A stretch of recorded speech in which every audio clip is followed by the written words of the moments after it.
Hello, and thank you for joining South Carolina School Boards Association for our annual legislative preview webinar. My name is Robert Gant, and I have the privilege this year of serving as your president, and I'm certainly thankful for that honor. South Carolina School Board Association is pleased to offer this annual webinar as a unique learning opportunity for our valued members. During the next 45 minutes or so, the association's legislative team will discuss education issues that are likely to be on the front of the General Assembly, in front of the General Assembly in 2016. The purpose of this webinar is simple. We want you, school board members, district administrators, and community advocates to use this information when talking to your local legislators and before they convene in January of next year. We also hope that you will share these issues with your staff, parents, and community leaders and districts all around the state to recruit them as advocates. Each of you should have received a copy of the webinar handout in your email. The handout is also available on the association's website, scsba.org. The handout, in addition to providing webinar information, includes a summary of the issues and talking points for use in discussions with legislators and the public. During the webinar, we invite you to submit any questions or comments by typing them into the chat box shown on the screen. Please keep in mind that everyone viewing the webinar will be able to see your comments and your questions. So let's get started by me introducing the representatives of the South Carolina School Board Association legislative team. To my right is Mr. Scott Price, who is the South Carolina School Board Association Executive Director. Scott is not new to the association, but he is new to this role as our Executive Director. And Debbie Elmore, to his right, is our Director of Governmental Relations and Communications. So with that, I'm going to turn it over to Scott and Debbie, and we'll get started. Thank you for joining us today. Thank you, Robert. Appreciate that. Welcome, everyone. We do want to thank you for participating this afternoon. I hope you have a good sandwich in front of you. This is the lunch hour, so I hope it's something good that you all are enjoying while you listen, and we really do appreciate you tuning in.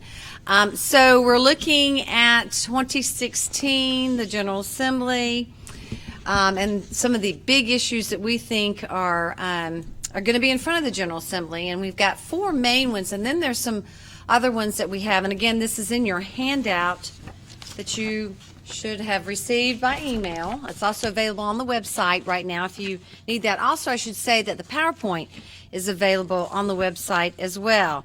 So before we get into the issues, I'm going to kind of turn it over to Scott and ask you kind of what you think your general observations are going to be heading into 2016. Well, thank you, Debbie, and I also want to thank President Gant for being here today and for referring to me as new. I appreciate that. I was particularly tired this morning, so that really rejuvenated me, and I appreciate that. And also, again, thank everybody for joining us today. And I know that discussing legislative issues is always interesting, but it's, I guess, particularly difficult if you're trying to eat lunch. So, but we do appreciate you being here this afternoon. It's been interesting how things have changed, and looking at the 2016 legislative session, the initial thought was, well, we're going to come in here, we're going to talk about the Abbeville ruling, we're going to talk about ethics reform, and then of course there's the issue of roads, and then we had the tragic flooding in South Carolina in the past couple of weeks that really kind of turned everything on its ear. So I think that probably roads and bridges are going to be at the top of the legislative agenda. Abbeville and the education reform is going to be in the mix, of course, and then we'll be looking at ethics reform. Now, weave into all of that the fact that we're heading into an election year for both the House and the Senate, and that's an unknown element that can have some significant ramifications for any issues that are being debated, particularly if you look at some of the changes that we're anticipating over in the Senate, with a good handful of senators having already announced that they will not be running again in the next election. So the makeup of the Senate is going to change, and certainly would anticipate some changes over in the House as well. But I think roads and bridges are obviously going to be at the top of the list. The BEA announced about a $260 million budget surplus to be used for the next year. And so there'll be a scramble over that funding also. So that's kind of the landscape of where we are heading into the 2016 session. Well, I will say that the work is underway, especially on the House side and somewhat on the Senate side, to respond to the Abbeville ruling.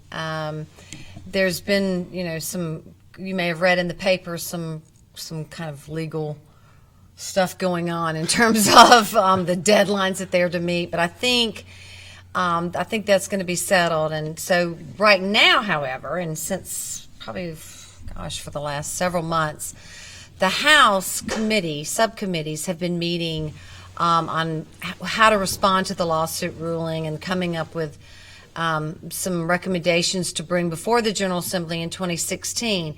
It's been a very interesting process in terms of the discussion that's taking place in the subcommittee meetings of the House so far. And this first issue really has come about through that discussion. What the first issue is this concept of creating a statewide turnaround school district. This is in some form is used in Tennessee, New Orleans, Michigan has one, and primarily in Detroit. There are some other states that are considering creating such a thing, but the statewide turnaround, if you could advance the slide, that would help here. Statewide turnaround school district is a school district that would be created somewhat like the state charter school district. It would be separate from the State Department. So this is what's unique. We've always had, the State Department has always had the ability to step in schools or school districts that are persistently low performing. This statewide school district would actually remove any school in the state, no matter where it's at, that is consistently or persistently low performing, and bring them into the statewide turnaround school district. They're also referred to as recovery districts, achievement districts, that would come in and take over those schools, basically. Now, they would have several choices, or there's all different kinds of ways, but the main ones would be. Debbie, what are the criteria that they're looking at for? That hasn't. You have to be a certain percentage or a certain number of years that you've been persistently underperforming. I think they're talking about at least 3, and then if you're in the bottom 5% of the state in terms of test scores.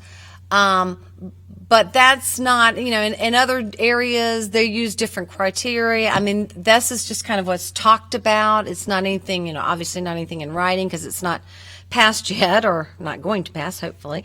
But so the criteria for that's going to be, have to still be decided.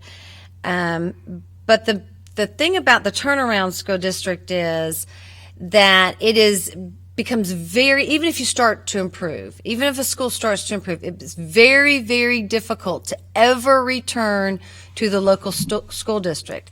The other key thing is that when the state turnaround district takes over that school, it takes the building, it takes the contents in that building, any computers or anything that is in that building, it goes to that statewide turnaround district, including the local funding. Well, let me ask you this. Would the statewide district be part of the State Department of Education, or are we talking about setting up a whole nother bureaucracy? It's separate from the State Department of Education. It would have its own superintendent. In most of these achievement districts in the other states that I've looked at, there's no board. It's in Georgia, very interesting. Georgia has set up theirs. Now, theirs has not passed. They have a constitutional amendment that they've got to vote on before they can implement this. But in the legislative bill right now, the local schools would be operated by a superintendent who would actually be housed in the governor's office. So, there's all different kind of configurations of how that works. But those superintendents or those districts would have several options. One would be to just close the school. One would be to completely eliminate the staff of that school and rehire new staff. Could be turning that school over to a private, in a lot of cases for-profit education management company. Or it could be turning that school into a charter school. So there's a lot of different options that have been taken in other areas with that. So that's a pretty, to me, it's a big threat to local autonomy with that. And it's one thing to come in and be, to provide resources for assistance and all that to another, to just completely take that school out. Well, I would add, too, that, as Debbie mentioned, this discussion of a statewide turnaround district has been inserted into the discussion over the Abbeville ruling. There are some special interest groups that are out there that are pushing this as a model for South Carolina to use in terms of education reform. This is not something that we feel we're supportive of, and we're actually going to be asking our members at the Delegate Assembly in December to adopt a new resolution as a statement of belief, expressing our opposition to state takeovers of low-performing schools by mandating that they become part of a statewide reform, recovery, or turnaround district. And I'll be interested to hear some of the discussion that we have. But our biggest concern with this whole model is if you look at the other states where it's been enacted or where it's being discussed, you don't have the data that shows that it's making a difference whatsoever. So there really isn't clear evidence of success in these other states, and it's really a highly debated issue in New Orleans and Louisiana. And so we just don't see the evidence of success. Now, the other thing, too, that we feel is important, and I think there's probably some agreement amongst our legislative leadership regarding this, look at the structure that we have in place already under the Education Accountability Act from 1998. We have a clear process within the EAA that's outlined for helping districts that are experiencing issues that would qualify them for low-performing schools, or that would qualify them for being placed into one of these turnaround districts. And if you look at the EAA, there's a clear process that includes technical assistance, from the state that requires additional funds for that. And admittedly, the state has not been, basically have backed down from the technical assistance that's been offered under the EAA over the years. So I think we need to look at what we have in place already. And again, I think that's something that has does have the interest of some of our legislative leadership.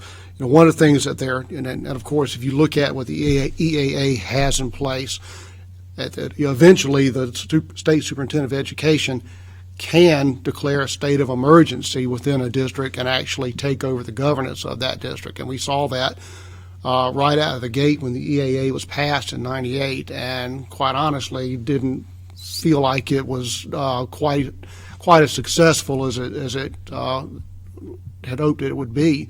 So I think there's a real reluctance because of that for the state to really look at this whole takeover model. But we're definitely going to have a discussion about that this year. One of the things I know that they would look at perhaps adding to the EAA, in addition to what's already there, would be some sort of financial oversight component where you have a district that is in financial distress for whatever reason. The State Department is to step in on that. Yeah, correct. It could be, yeah. And another piece, too, regarding this would be just looking at not so much focusing on the takeover, but focusing on the size of some of it. This kind of turns into a consolidation discussion a little bit, but looking at the size of some of our districts and the inefficiencies that we could have in some of these smaller districts, lower performing rural districts.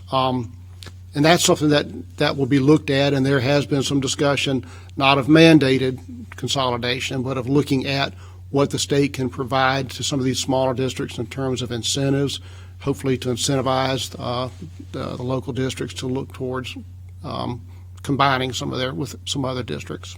There also been some discussion about training for boards. That's been talked about a lot in terms of making sure that school boards have a clear understanding of their roles and responsibility and the relationship between the superintendent and board. I mean, that's been talked a lot about trying to in terms of assistance and trying to help school districts that need help. So going back to kind of what you said about the evidence of this, and again, in your handout, we've given you some talking points. That I will tell you, when you said when we say unclear evidence, anytime, as you know, that someone will put out a report saying, oh, this is the greatest thing, it's, boosting achievement, another group will come right behind them and look at that study and poke holes in it or show where it could be flawed. But if you look at the overall research in this on both sides, the bottom line is, and both sides can say this, that there is no clear evidence that the turnaround school districts are raising student achievement for every child. It is also very, very disruptive, and we saw it in our own state. Schools are identified, you all know this, by their communities, and for the state or a company to come in that doesn't have a vested interest in that community, it's very, very difficult, and it is disruptive. And any good that you might do over time, it doesn't work. In Memphis, they are absolutely revolting for this turnaround, getting out of this turnaround district. In Tennessee, there's been legislation that was filed this year to curb that district, to kind of stop this and put a hold on it in order to get this, because the parents in the community really do not like it. It's a very disruptive process. So I think, any questions on, anybody have any questions on that? I just want to be sure that we're clear that we will be bringing a position statement to the Delegate Assembly that clearly puts us in opposition to this notion of a statewide turnaround district. Okay. All right. And please, I do want to remind everyone that feel free to send in your comments. Thank you, Sherry. That is very, very sweet. Thank you for everything you do too as well. Thank you very much. Okay, we're going to move on to the next issue, which is the school start date issue. And remember this? Who can forget the start date debate from 2006 and previous to that? It was an interesting discussion that went on for a number of years before the legislature eventually passed a bill in 2006 that basically said schools may not start in the fall before the third Monday in August. And, 6+ years later, interestingly enough, this started as an issue, started to get some looks again legislatively. I know some of the districts in the upstate have been talking to their legislators, and over the years, a lot of that institutional memory regarding the start date debate has faded, and you've got some new folks over at the State House, particularly over in the House, and they're scratching their heads over, well, why is the state involved in the local district calendar and setting the calendar for the local state? So, lo and behold, over the past 2 years, there has been more and more discussion regarding this issue, and I think we're heading into this session with hopefully a solution that would be viewed as sort of a compromise to where everybody, all of the different parties that are that are involved in this would be able to be on board with that, and I'm going to let Debbie talk a little bit about that. Yes, so we had two issues that are kind of converging here. The first one is what Scott just referenced, and that is some people are starting to question it. And it came about when they were debating the waiver bill for school makeup days, and the whole discussion came about, and people were questioning that. The second thing is that we had to, as the state, had to issue another RFP for a new statewide test. Yippee. So last year we got a new test, and it was this past spring, ACT, Aspire, and our students took that, but there were some issues in the issuing of that RFP. We've been ordered to, or the state has been ordered to reissue that. There is some attempt to ask the companies that bid on this of whether or not they would allow a testing window. Because as you may recall, one of the arguments for moving or having a uniform start date was that if schools wanted to start later, their students would have an unfair advantage over students in schools that started earlier. They'd have more instructional days before the test. Did I say that wrong? No, I said schools starting you're later. You're on the right track, but I think you flip-flopped it. Oh, yeah, I did. You're right. Sorry about that. All right, school, you know what I mean. I'm not going to say it again. So you have that argument there, and that would address that, because in Alabama, for example, they have a 2-week testing window. So if you started school, started school later, you could take the test later. So everybody would have the same number of instructional days. So hopefully that will happen. And if that happens, I think the legislature would probably be more open to moving that. We have a question. I've been told we have a question. We have 2 questions. Okay. We're going to have to go back to the takeover. So Tommy, what would constitute a low-performing school? What if other schools in the district are doing well and this one school would be taken out of the district? This would cause revolt in communities along with huge lawsuits. I agree. I know that in terms of the lawsuit, that question is why in Georgia there has to be a constitutional amendment that would allow the state to take over a school in a district. You're right. What would constitute it, that still needs to be determined, but we talked about one of the criteria that seems to be constant.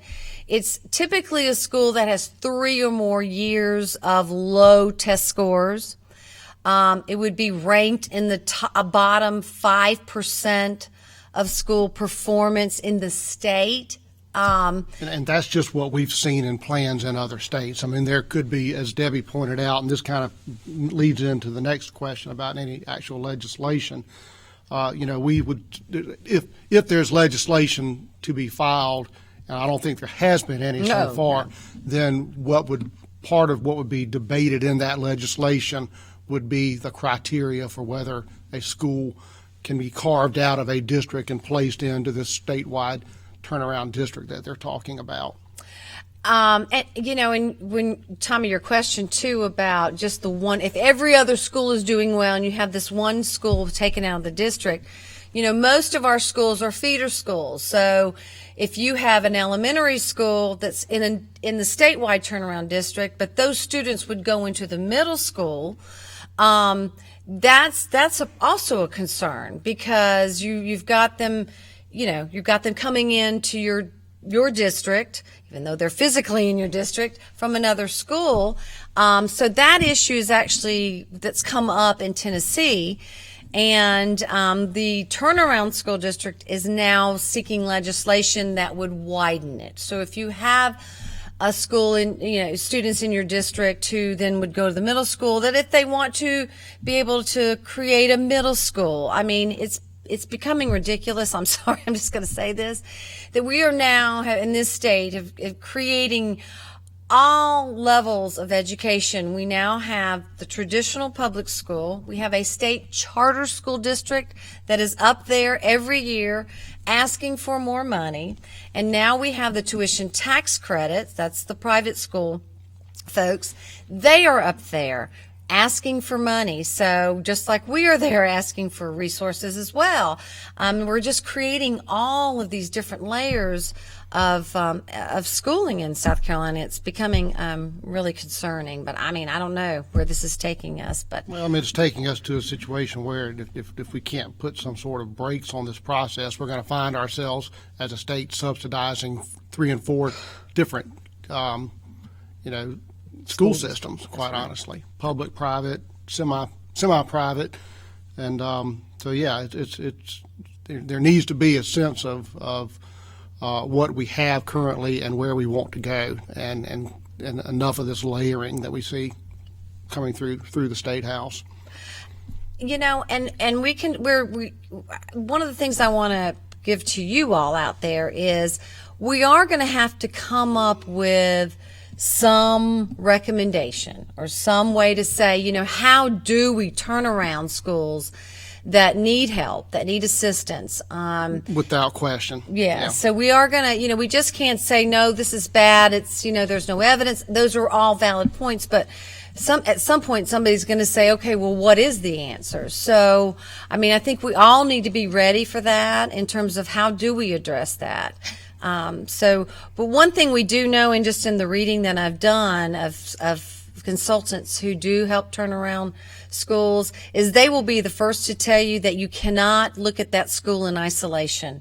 And you can't just address what is happening in that school to turn around that school. You've got to have those wraparound services like, health care, dental care, social service kinds of programs, job training for parents. If you look, a lot of people love to point to that Harlem's school in New York, and they will tell you they are all about the family and, being there, not just in school. And so it takes that kind of intensive intervention in order to turn around a school. And, we have to ask the question, is the state willing to provide that kind of investment? And I think we got another question we got a point from Tommy, who's very active today. Thank you, Tommy.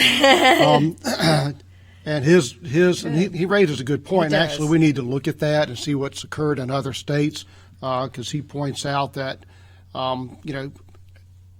carving out a school and placing it in the statewide school district could have implications for property values, and that may be a valid point. That's something that we certainly need to look at in terms of what's occurred in other states.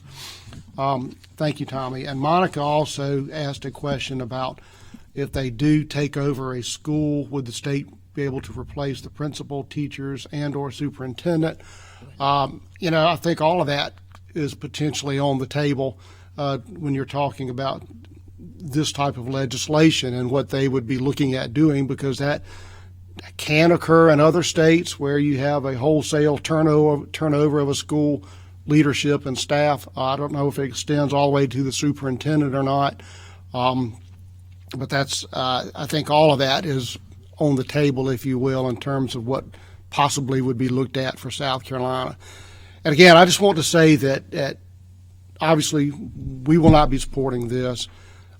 Secondly, and this could be famous last words, but again, I think some of the leadership in South Carolina that's taking a close look at the Abbeville ruling seems to be a little bit skeptical about what this turnaround school district promises or what the premises are behind these things, and are looking more at focusing on what we already have in place under the EAA. So, and that's where, we could have a very good, strong role in looking at the current EAA and making suggestions as to what we can offer in terms of strengthening that, because as Debbie pointed out, we have a problem and it needs to be addressed, and we need to come together to figure out the best way to do it before we do something that's radical and unproven from other states. Debbie, I want to go back and, if we can, since we don't have any more questions on this, I'd like to go back to the start date point. When do they anticipate an RFP coming back so that we might know? And what are we looking at in terms of changes to the start date if that comes back? Right now, the RFPs are scheduled to come in around this time, actually, in November. In December, because they've got to, you're going to schools. I'm sorry out there. You're going to have another year of where you're not going to know what the test is until almost spring. So we do have problem, but it's any time now, November, December time frame, so that they can let schools know what the new test will be.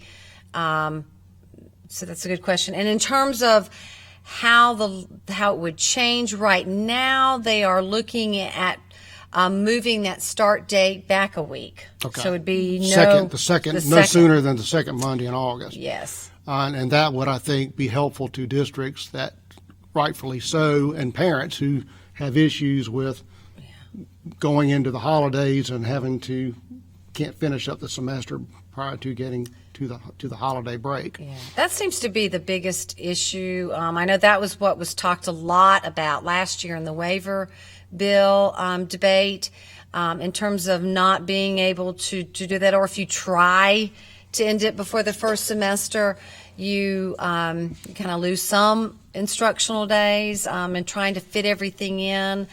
That was an interesting debate, because when you actually asked a legislator, okay, I'm going to ask you. You've got from January to May 31st.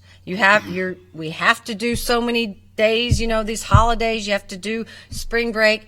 And now where would you put in these makeup days? And it became really difficult. So if you actually sit down and say, okay, look at these calendars, when would you take the days? Where would you take them from? And anytime you'd say something like, well, I guess you could cut spring break early. Oh, no, can't do that. Well, and again, it's that kind of a practical approach that Debbie's actually taken with some of the legislators, and they look at her and they say, well, why are we involved in this? So it's we'll see. I think there's some real promise to getting some changes, some positive changes this year in that arena, and we'll keep you posted on that. All right, Bishop has asked a question. When will the state and our district see some financial help from the Abbeville? Since you brought this up, I'm going to go ahead and tell you, if you look under the other issues, I have education funding reform. What's really interesting about this whole Abbeville discussion in terms of the House and the Senate side, and in terms of the recommendations that were presented to the legislature, or to the subcommittee, I'll say, the committee, by the plaintiff districts, there was no recommendation about restructuring funding. And it's on the website, it's on the State House website, if you want to find that. There's a list of recommendations. It's pages and pages of recommendations, but they all are either programmatic or service kind of program to the districts. There's nothing in there about funding. Now, in terms of funding, though, in some of those recommendations, obviously there would be funding implications. There's some in there about, that they will hire grant writers, that they will hire some counselors, I believe, in some of the plaintiff districts. But programs or things. They're not, they speak of nothing about reforming or restructuring the funding system. So that's a little concerning, but yeah, and I'll just add to that, and those are concerns that we have raised with the leadership over the House, Senate, and with Molly Spearman of the State Department, because we're not seeing a discussion from the leadership or from the folks who are looking at the Abbeville ruling on education funding reform.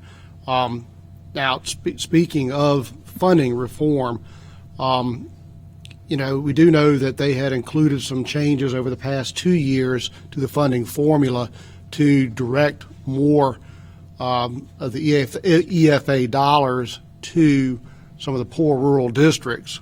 So they have added some additional weightings, and they may look at doing something further along those lines in terms of additional weightings. But in terms of overhauling the funding formula, that's not getting a whole lot of traction right now. But it's something that obviously School Board Association supports, and we're going to continue to push that legislatively. I know that the State Department is making a strong effort to increase the base student cost, the amount of money that's going to the base student cost. Whereas we're currently at $22.20, I think the State Department's going to be asking for $150 more dollars per student in the next year, which would bring us up to around $23.70, I believe. But that's a far cry from where we should be under the EFA formula. That's at $29.33 per student for a base student cost. So again, we are, fortunately, we have some leadership that's pushing us in the direction of increasing funding, which would, with the additional weightings, bring more funding to these Abbeville districts, but it's slow progress. And Bishop, just to answer the other part of your question too, of when, I suspect there will be something that'll come out of 2016. Now I'm new to this, so sometimes it's funny, some bills will just speed on through. If you're new to this, let me tell you, we never predict what's going to happen over at the State House. I know, that's scary. I would think they have to, because the courts have said you got to have a plan to them by February, I think. Well, the original ruling in this was that they would have a plan or come back to the court with recommendations by January. That was modified recently to require a plan to be, I think, on the table by February 1st, and this gets back to where we were at the beginning of this discussion, that there is sort of a constitutional debate occurring right now regarding whether the court can tell the legislature to do that or not, and there are different sides to that issue, but hopefully that's something that's going to be resolved. Okay. All right. Wanda, good question. Good question.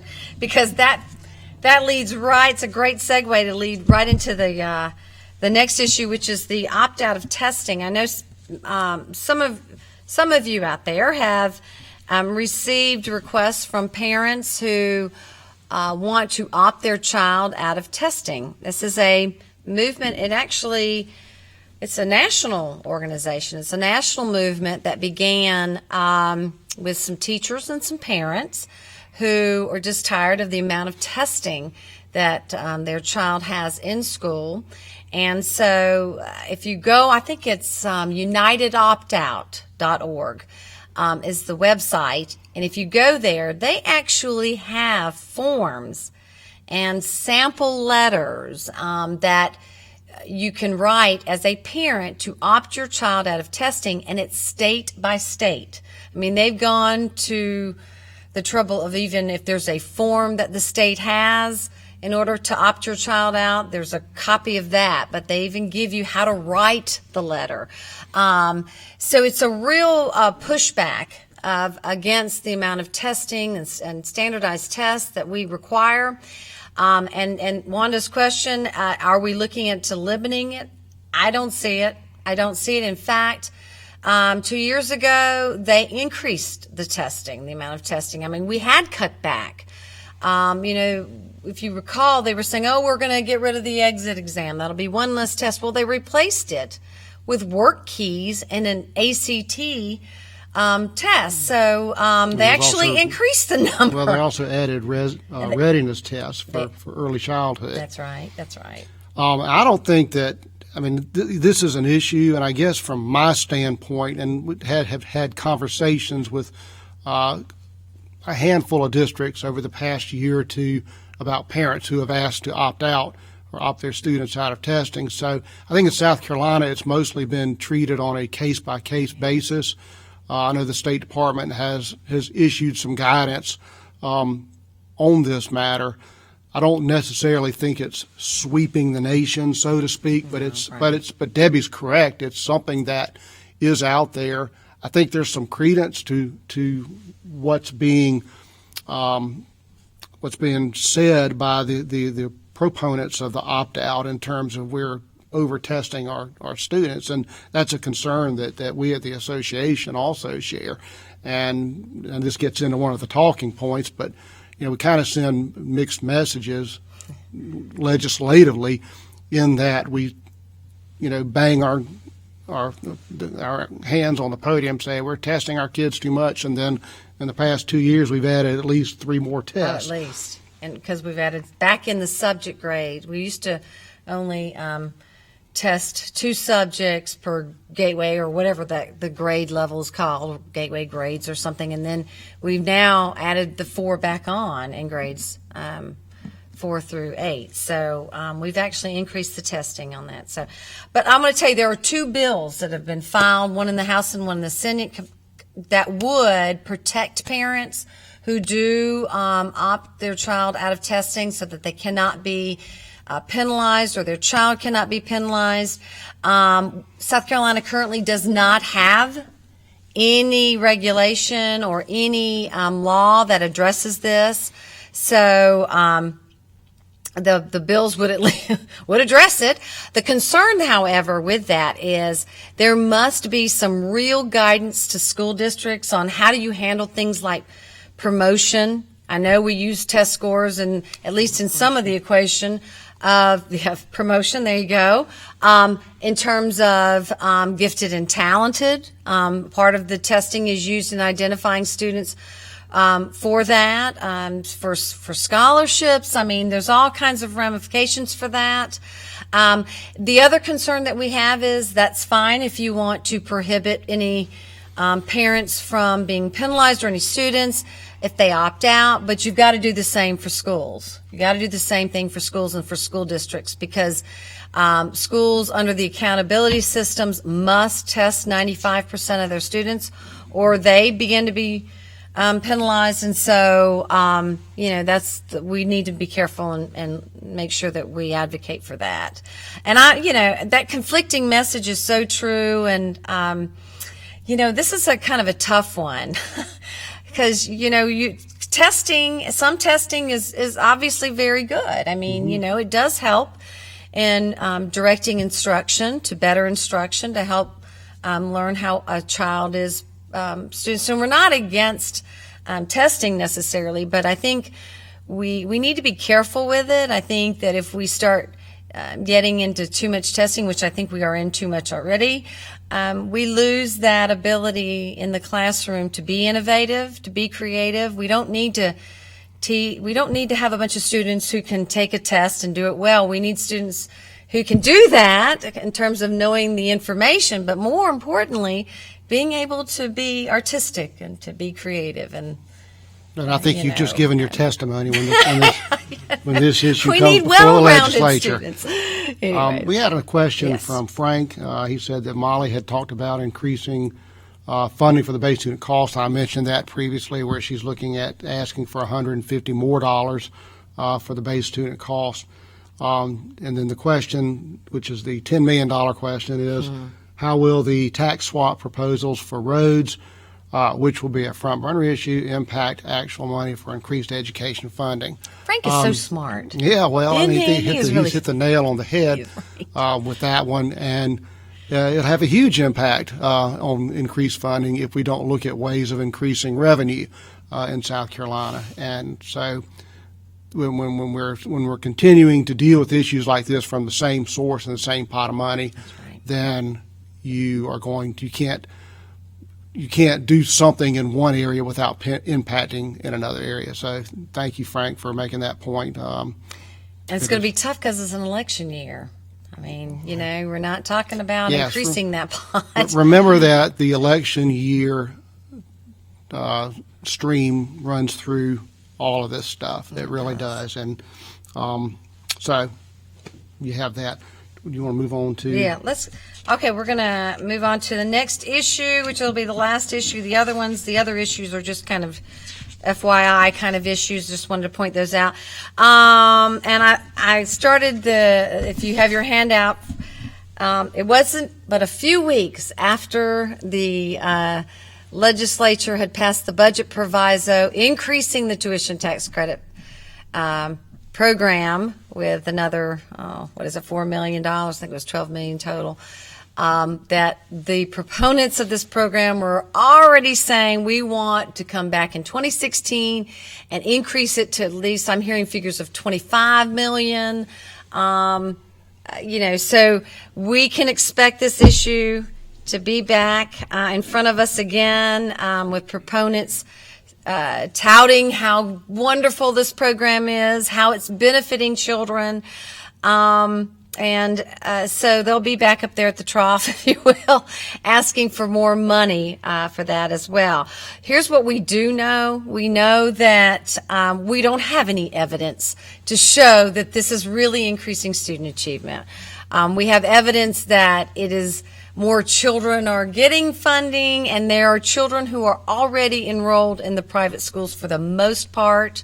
Some folks have been telling me, no, there are some students who transfer from a public school to a private school are getting this, but everything that I have seen and looked at, it really does show that the students who are already in those private schools are getting the scholarships, and now these parents can get a direct tax credit refund from the state. So that was new this year as well. Yeah, and I just wanted to add that to underscore what Debbie said, not only in terms of the funding, expansion for funding, because if you look at what they have put in place, and it's currently in proviso, it's capped at $8 million. They did add some additional funds for the refunds, for tax refunds, for the current budget year. But it's focused on the special needs students in South Carolina. And some might say, well, it's just a small amount, it's capped, let's see how it works. Okay, I think that's one way of looking at it.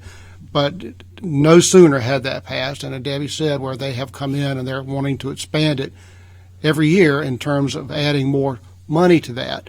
The other piece of that is there's at least one senator who has stood up on the floor of the Senate and said this needs to be a universal tuition tax credit program, which means it would be available to everybody. And then, if you recall from our debates, a decade ago, that we're talking a couple of $100 million in terms of a fiscal impact.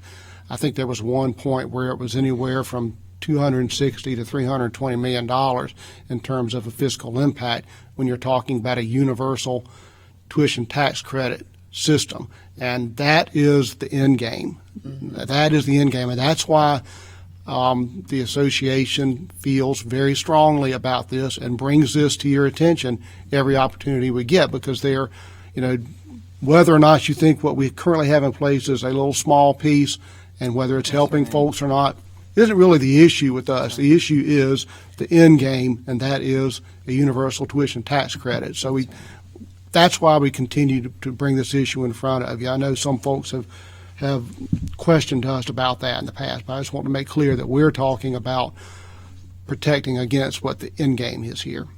Thank you for pointing that out. That is true. It's almost like a tidal wave. You can kind of see it coming, but hopefully we won't have that. All right, we have a question going back to the school. We're going to finish up with this. One of the things that we've talked about in the handout on the tuition tax credit issue, another sort of debate that we'll be getting into this year will be whether this should be codified or not. As Debbie said, this has been a budget proviso every year for the past, we're in the third year now, and they've, to the leadership's credit, I think they've done a good job of, they threw this in the budget at the 11th hour of the budget debate 3 years ago.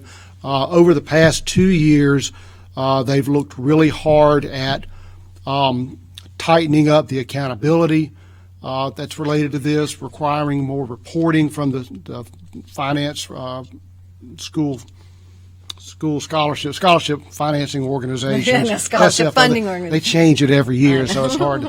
But there has been a real, I think, move to try and tighten this proviso up. the next discussion is going to be whether this should be a permanent statute or whether they're going to continue every year using this in the budget. And quite honestly, I think we as an association have looked at that, and I see pros and cons on both sides. The folks who want it in statute say, well, we need to quit having this debate in the budget. And I think that in terms of this issue being used to hold the budget up and as leverage on other budget items, yeah, that could be a possibility. But even if they put it in statute, I still think that the legislature would have complete authority to put more money into it or revise it or amend it, not amend it, but revise it or modify it temporarily through a proviso. So I'm not quite sure. I think that the debate will go away if it gets put into permanent law.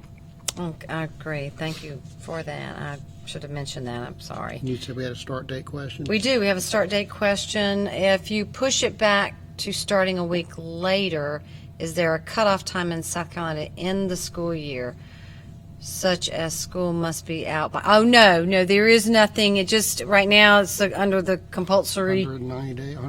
180 days of student instruction.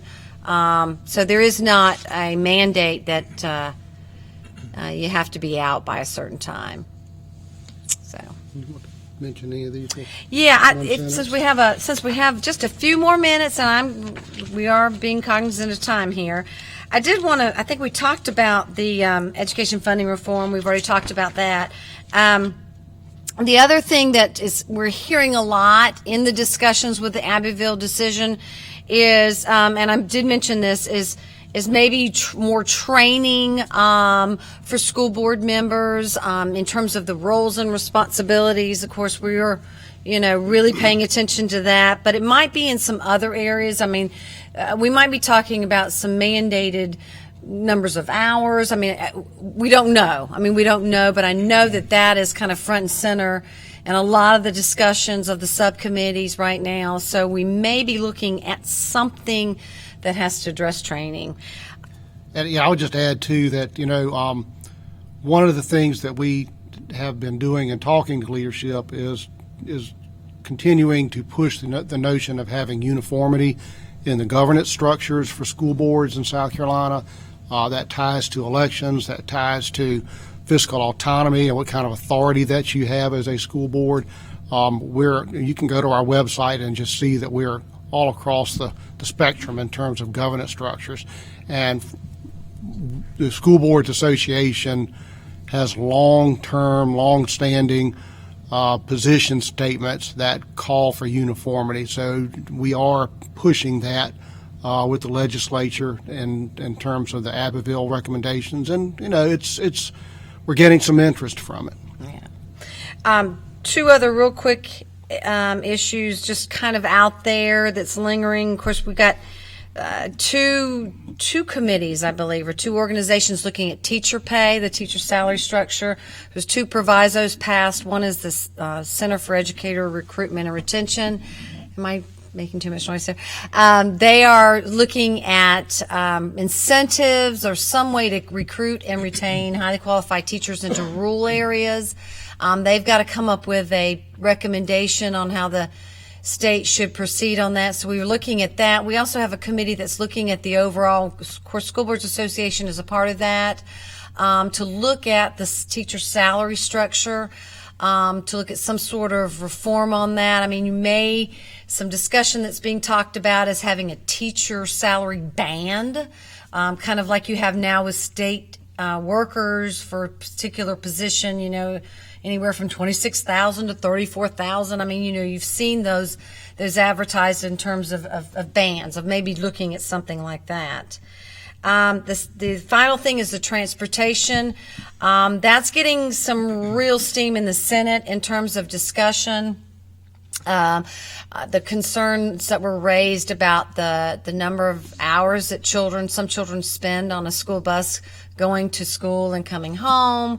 The Senate's kind of really taking a look at that. And so maybe something might come out of that. Who knows? Just a lot of issues. I did not go into a whole lot of details. I just kind of want to throw those that we might see as well. So with that, I think that's That does it. Scott, unless you have something else. Well, I'll just encourage you to go. This is the second year of a 2-year session over at the State House.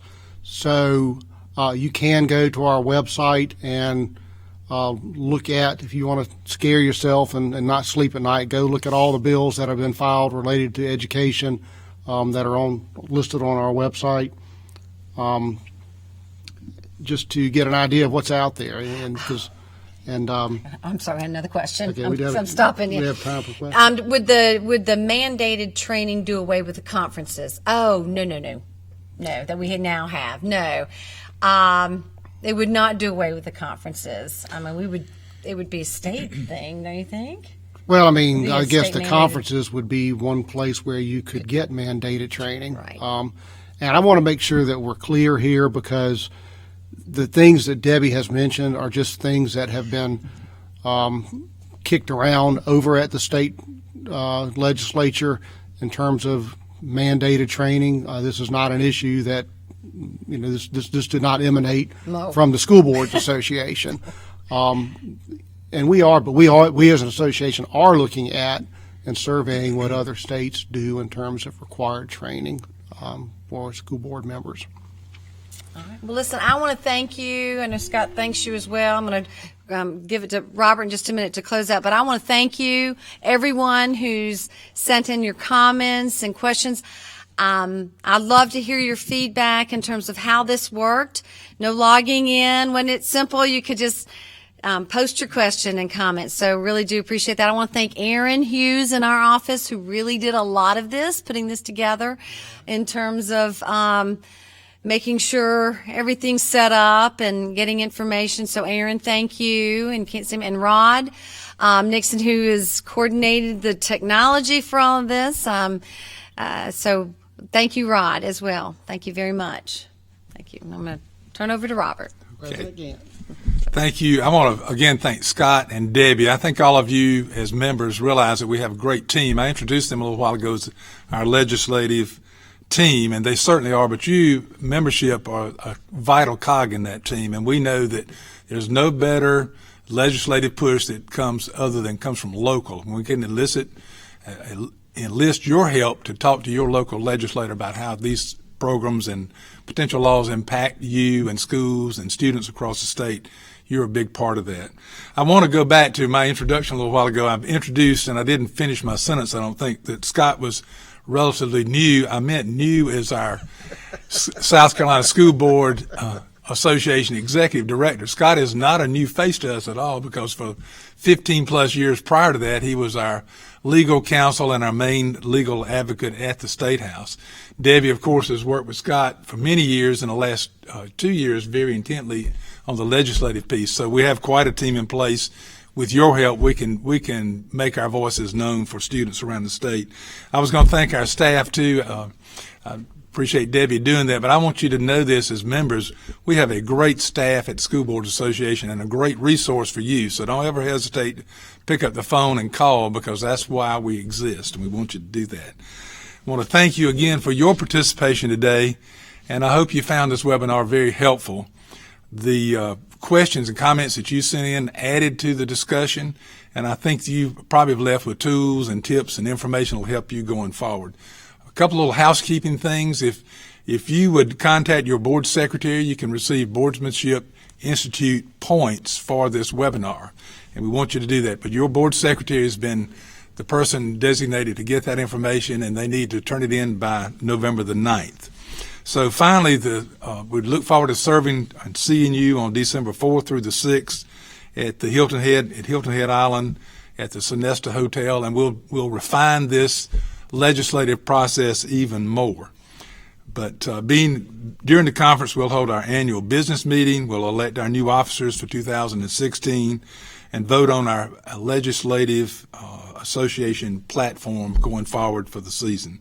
But I want to thank you again for participating and remind you that the students are our focus as a school board association, and the students are the future of South Carolina, and we hope we've given you tools to help to be part of this team going forward. And thank you so much for being with us today. Thank you.